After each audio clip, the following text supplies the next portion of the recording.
Hello everyone, welcome to all. So in this video lecture what we are going to discuss, we are going to see the CMOS logic family. So it is a very important because as we can see that in the present scenario all over the world, in the fabrication of the IC, we can see that the CMOS technology is used worldwide and it is a very important technology. Okay, so you should have a very good understanding of the CMOS. Okay, so what I am going to do, I am going to tell you the CMOS logic digital concept. Okay, digital concept that is related to the CMOS, that how you are going to design any circuitry from the CMOS. Okay, so before designing any circuitry you should have to know the basic concept behind the CMOS logic family, that how we are going to implement any logic circuit. Okay, so I will going to provide 2 to 3 videos. Okay, so from the very first lecture what I'm going to do, I will start from the very basic, then I'm going to design all the circuitry. Okay, because as we can see that in the digital electronics we have a mux, we have a decoder. Okay, so all the things are going to design using the transistor level by using the CMOS logic family. So if you know the basic concept that how we are going to design the logic by the CMOS, then you can easily design any circuitry. Okay, so before designing any circuitry you should know the concept. Okay, so CMOS, in fact CMOS is a very important topic, and it is a very important and you can learn from anywhere. Okay, so I'm not going to discuss the CMOS, what is happening in the CMOS, that is a detailed topic. Okay, simply what I am going to cover, I am going to cover the CMOS logic family only. Okay, so from the very first I'm going to start with the concept. Okay, so let us start. So here what is the meaning of the CMOS? So here CMOS means complementary MOSFET. Okay, so complementary MOSFET. So what is the complementary MOSFET? That means CMOS uses both PMOS and NMOS in the connection of, in the complementary fashion. Okay, so CMOS means we have a both type of a MOSFET, that is PMOS and NMOS. So we in the CMOS designing circuitry, if we are going to design any circuitry, we have both. We have a PMOS, that's a P channel MOSFET from NMOS, and N channel MOSFET, that is PMOS. Okay, so the combination and the connection is in the complementary fashion. What is the complementary fashion? I'm going to teach you. Okay, so don't worry. So just what is the basic definition? That is CMOS uses both PMOS and NMOS in complementary fashion. Okay, so I will discuss the complementary fashion in the detail. Okay, so let me give some idea that what is a complementary fashion. Okay, suppose that if we design any, this is the OR gate. Okay, I'm designing the OR gate. Okay, so I'm just giving the example. Okay, so suppose that here the both transistor, that is both the NMOS are in the parallel. Okay, so these are in the parallel, then the above. Okay, then in the above type we have a PMOS, and now it is in the series. Okay, it is in the series and these both are in the parallel. So that is the combination, that is a complementary fashion. What is mean by the complementary fashion? That if both the transistor in parallel, that is NMOS is in parallel, then the PMOS combination in the series. Okay, so parallel, then what is the complementary of this series? Okay, suppose that if we have a NMOS in the series, then what we have, that what we have a PMOS in the parallel. So this is mean by the complementary fashion. Okay, so I will discuss all the things. Okay, so this is the complementary fashion. What is the CMOS? It have both. CMOS means it have both PMOS and NMOS. Okay, so now let me discuss some symbol that is very important. Okay, so this is the symbol of PMOS. Okay, so this is the representation of the PMOS. Okay, so this is PMOS. So here in the PMOS it is a source, it is a drain. Okay, so current always flows from source to drain in the, in what, in the PMOS. Okay, so this is a PMOS.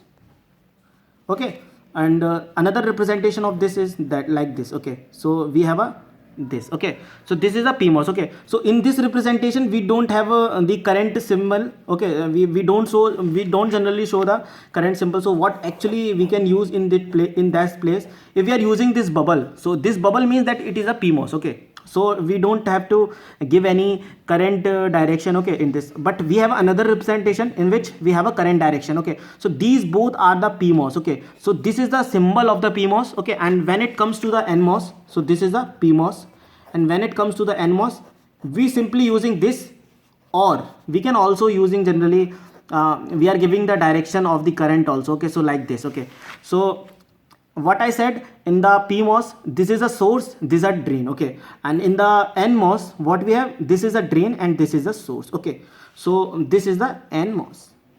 So this is the basic symbols that we going to use. Okay, so you should be very familiar with this symbol. Okay, now let me tell some important points. Okay, so these are the point which is going to use for designing any circuitry, you should know. Okay, so this is a, suppose that this is a NMOS, I am considering one NMOS, and here I am considering PMOS. Okay, so this is the PMOS.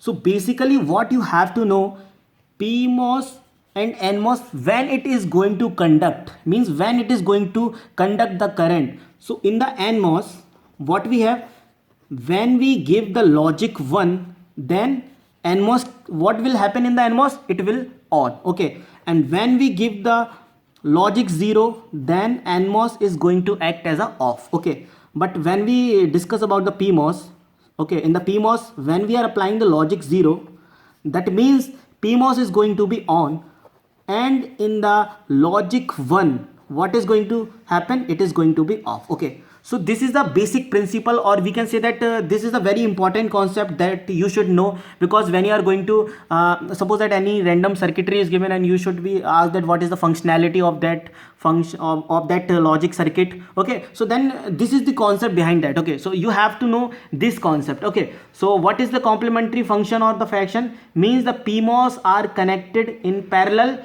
then NMOS is going to connect in a series. Okay, so complementary fashion I already discussed. If the NMOS are connected in series, then what is going to happen in the PMOS, they are in the parallel. Okay, so this is the complementary fashion. Okay, so this is the complementary fashion. Okay, and the vice versa. Okay, suppose that if NMOS is in the parallel, then the PMOS is in the series. Okay, so this is the concept that you should know. Okay, so now we are going to discuss the CMOS inverter. Okay, so we are going to start the CMOS inverter. Okay, so before starting the discussion of the CMOS inverter, let me tell the generalized concept, okay, that you should know. Okay, so basically how the circuit diagram looks. Okay, so I'm going to give the overview that how circuit diagram exactly looks like. Okay, so let me give the generalized idea so that you can understand that what is going to happening when we are going to design any circuitry. Okay, so what we generally have, we have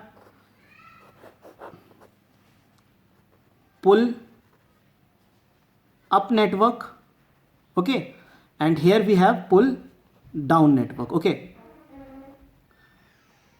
so what I mean to say that we have a pull up network, okay, and we have a pull down network. Okay, so in the pull up network, what we have a only PMOS. Okay, we have the connection of the PMOS, and in the pull down network, what we have a NMOS. Okay, and this pull up is going to connect through the VDD, that we can say that the supply, and this pull down is going to connect as a ground. Okay, so this is the basic generalized idea that how we are going to design any circuitry. What we have a two part, one is the pull up network, another is the pull down network. Okay, so where we have a VDD, we have a connection of the VDD from the pull up network, and we have a connection for ground from the pull down network. Okay, so let me give one let me give one point. Okay, so why we are not using, you can say that why we are not having this NMOS in the pull-up network and why we are not having this PMOS in the pull-down network?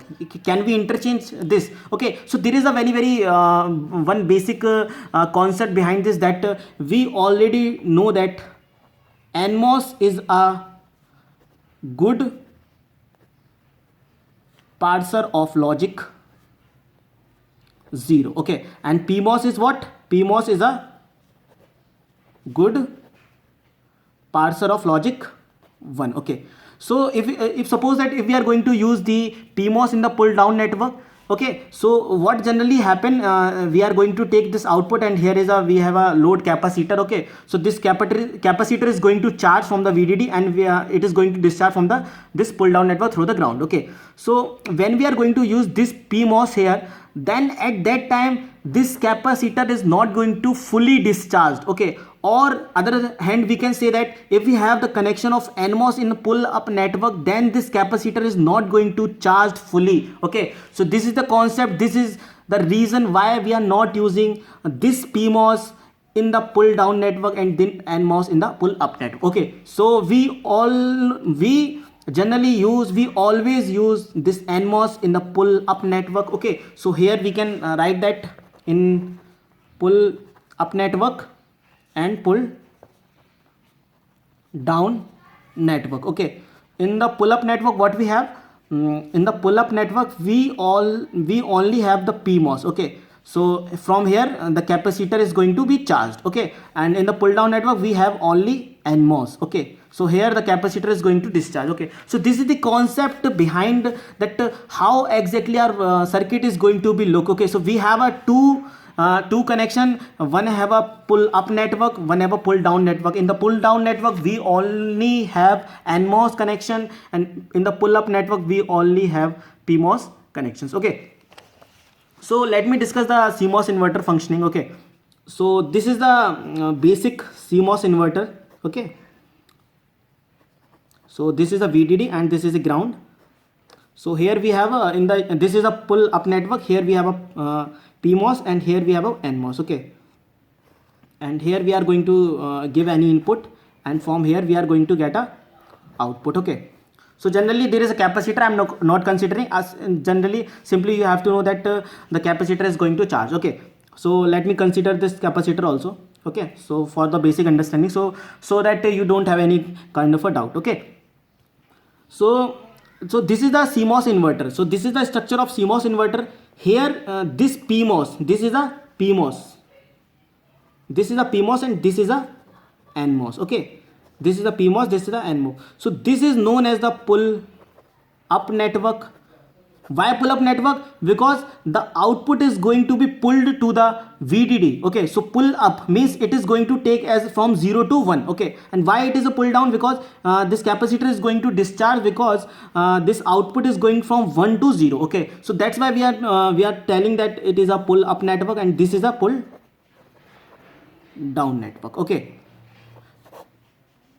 so this is the structure of the CMOS inverter. Okay, and let me discuss the working of the CMOS inverter. Okay, so you will get a better understanding that how NMOS and PMOS logic are going to work. Okay, and later we will discuss the designing, how we are going to design any circuitry. Okay, within the second you are going to design any kind of a circuitry. Okay, so let us discuss the working of the CMOS inverter.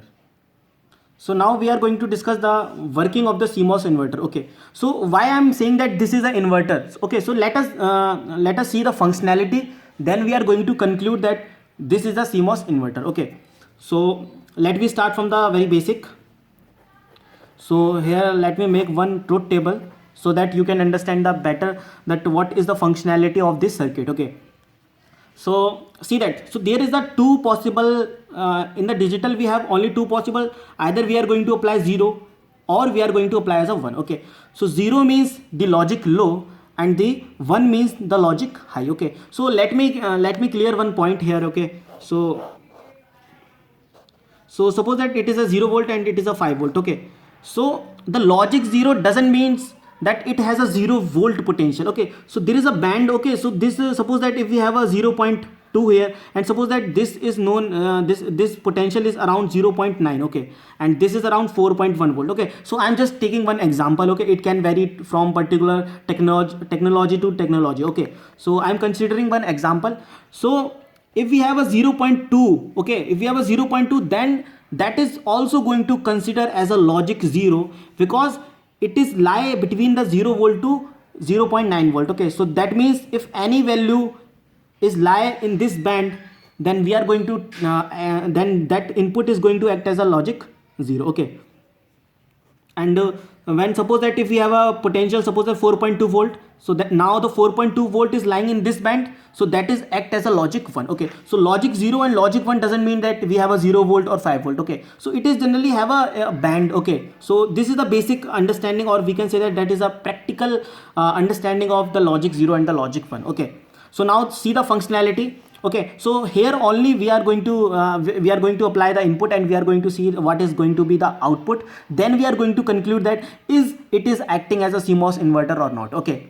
So first possibility, what we have, the first possibility, we are going to apply the logic 0, okay. So suppose that if we are going to apply the logic 0 here, okay, so in the logic 0, I already discussed that NMOS will be on logic 1, and PMOS, when PMOS is going to on, when we are going to logic 0, okay. So when we are applying the logic 0, then this NMOS is what? Then this NMOS is off. So this NMOS is off. Now this is act as a open circuit, okay, and this PMOS is going to be act as a on. Why? We are going to apply the 0 input, okay. So this diagram, suppose that there is a switch, so this switch is going to close, okay, and we have a here we have a output, okay, and this is act as a open circuit, okay.